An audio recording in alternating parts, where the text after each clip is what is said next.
What is up guys? Nandito kami ngayon sa Chicok Sinasal sa may Alfonso kasi dito ginanap ang Tambay Nights ng Boys of Xmax. Ayan, makikita nyo ang mga nagagandahan, nag-aangasang mga baliw na Xmax ng Boys of Xmax. Syempre, Boys of Xmax to eh. Yan, ganyan kami karami guys. Tapos kulang pa yan. Miss you Kuya Bon. Antay na to! Labas tayo Tagaytay, tapos doon tayo pumasok ng Amadeo para isang straight lang. Sige. Ang hirap dito pag ganun eh. Okay. At yun si Toto. Toto lang masaya, presidente ng Boys of Xmax ng Cavite. Bibigay siya ng instructions kung saan kami dadaan. Rolling na kami pa uwi. Sinusundan ko si Lucarl Doncic. Kausap ko siya sa intercom. Connected kaming dalawa dyan. Straight lang kami. Diretso lang daw, sabi ni Kuya Toto. So ang video na to guys ay puro lang rolling namin pa uwi. Kung ano mga nangyari. Yan, makikita nyo kung gaano kami karami sa biyahe namin. Ang dami na sa harap, ang dami pa sa likod. Nasa gitnang bahagi ako kasi ng biyahe namin. Tapos straight lang daw. Tapos ditong banda ako na tagpo ang tanga. Straight ako eh. Saan ba tayo? Yan, pakinggan nyo. Uy! Sino ba to? Wait lang! Wait lang!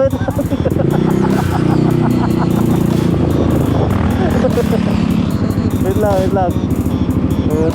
Ayan. Reset. Ang tagal pa naman.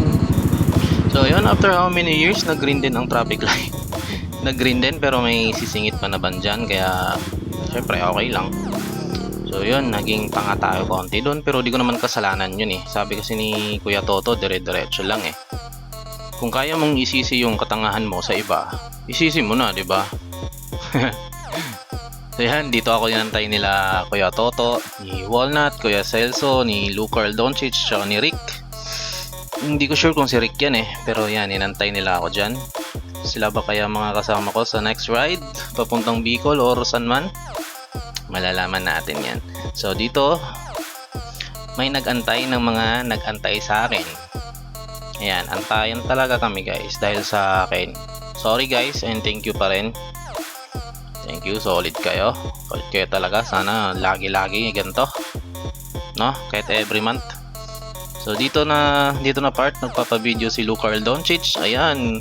Ang galingan mo ah. Talunin mo ang Wolves ah. Laki pusta ko sa'yo dyan. Hype na yan. So ayan. Rolling lang. Next. Ayan, dito naman tinawag ako ni Walnut. Pakinggan nyo anong pag-uusapan namin. Reply 23.5 baht. Kinonvert sa 39k. Ano, kukuha ka? Ano ba? Bababas ka mo dito. Hindi yan stop. Hindi yan stop. Mga ilang days pa bago di ba? 2 weeks. Ano pa payment sir? Bank transfer. Oo. Bank transfer. Peso. Pero kung gusto mo, itanong natin kay Oo. Nandun ba sa Thailand sir? Ha? Naman ako. Makakunik tayo? Disconnect mo muna! Oops, mute na muna natin. Wag na kayo kay Marites. Antayin na lang sa vlog ni Walnut yan. Puro sure iba-vlog na yan eh. Usapang pyesa. Ano sa tingin nyo? Kaya kami mga lalaki guys. Hindi lahat ng lalaki puro babae pag-uusapan. Kami puro pyesa. Kahit natutulog, kahit saan. Puro pyesa, natutulog, kumakain, nasa biyahe, nasa traffic light. Pyesa lang. Ang haba ng usapan namin dyan guys. Kitang kita yung sa mukha ni Walnut na nag-aalala siya. Baka mas scam daw siya eh. Sabi ko, siraan na lang natin yan sa vlog mo pag na-scam ka. Okay, let's proceed to the next clip. So dito na part, nasa Dasmariñas na kami, banda. Malapit na silang dumating sa kanilang mga tirahan. At mag-goodbye na silang lahat sa akin. Next. dito may napansin ako sa motor ni Kuya Toto. Gumagalaw yung brake hose ni Kuya Toto. Kung kilala nyo yan si Kuya Toto guys, yun yung ano, presidente ng delay. Yan, tinapik ko siya. Sabi ko, oy, ito yung gumagalaw sa ano mo. Normal lang daw. Sabi niya, normal lang daw yan. Sadya talaga yan. Ganyan daw talaga pag ano, pag malakas. Super stock. Ganyan daw pag super stock. Kusang kumakalas mga tornilyo.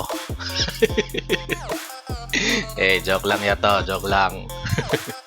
Yan, happy yan siya guys. Di siya na delay. Di siya na aberya sa buong biyahe na yan. Achievement. Wala akong ano eh.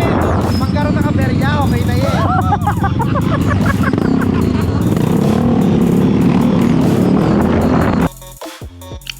At dito na nga nagpapaalam si Luke Carl Doncic kasi may laro pa siya kinabukasan kalaban ang Minnesota Timberwolves. Yan, sumunod naman si Kuya RD, si Kuya RD Kalikot. Yan, batuhan ng mga babay, paalam tsaka ingat guys. Yan, si Kuya Jordan, face bump din. Kuya Oslek, face bump ulit, ingat. Susunod na rin na lang or kung saan tayo magkita-kita sa daan. Tapos dito naman si Kuya Walnut, lumiko na. Kanya pa pupuntahan. Ang kasunod si Kuya Toto. At ayun, kung gaano kami karami kanina, dalawa na lang kami natira. Kami na lang ni Kuya EJ ang natira sa daan. So, biyahe pa rin po continuous lang. Dito, tinanong ako ni Kuya EJ kung saan daw ako uwi, gulat siya. Ha? Hagi.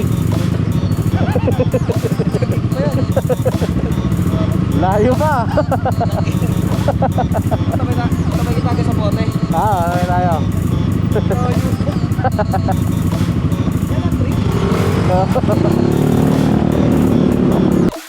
Yan, gulat si Kuya EJ guys. Layo pa ng uuwian ko. Tagig pa. Tapos dito pa kami banda sa may Bacoor. Bacoorata to. Alam ko taga dito lang si Kuya EJ. Lumiko na siya dyan sa unahan. At ayun. Yun lang. Ganun lagi pag ride sa south. Ako lagi yung nahuhuling makauwi. Pero yun, hindi na importante yun. Basta safe makauwi. Sapat na. At yun lang. Dito ko natatapusin ang video na to. Next time na lang ulit. Maraming salamat sa Voice of Xmax.